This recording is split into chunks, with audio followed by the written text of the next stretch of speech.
You talked about the sports, at least in football, being safer now than it's ever been. You're on the sideline on a weekly basis. I've had the privilege of being on a sideline at NFL games as well.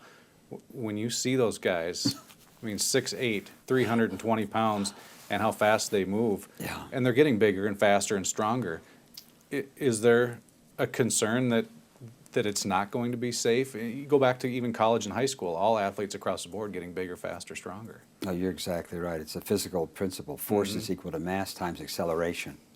High school physics. Bigger masses, acceleration, quicker surfaces, artificial turf. All of these factors do make for more forces being generated. But I think we really have to separate the NFL from the 3.8 million kids playing Pop Warner and USA Today football. It's not that way because they're age and weight matched. The incidence of injuries, particularly concussions, in that cohort is very, very low. It's much more dangerous to ride a bike, to go skateboarding, to ride a horse, to ski, than it is for these kids to play football. The number one cause of death in all ages, from 4 to 21, is accidents. And of these, it's car accidents. So I think, the question is, would you let your son play football? And my response to that is, well, would you let them ride a bike? Would you let them get on a skateboard? Would you let them ride a horse? Would you let them get in a car, particularly by themselves while they're texting? So, it's a balance. And then I think we can't overlook the positives that come from participating, particularly in football.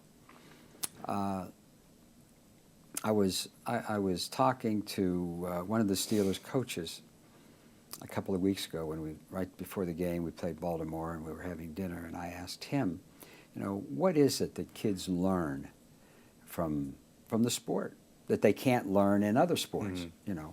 Well, you take soccer. I said, well, I'll let my kid play soccer. Well, the incidence of concussions from soccer, particularly in girls, is much higher than it is from football. Female soccer players have more concussions. Cheerleaders have more concussions than football. But the obvious lessons learned, number one, teamwork, camaraderie, playing when there's a little discomfort and you still don't quit, leadership.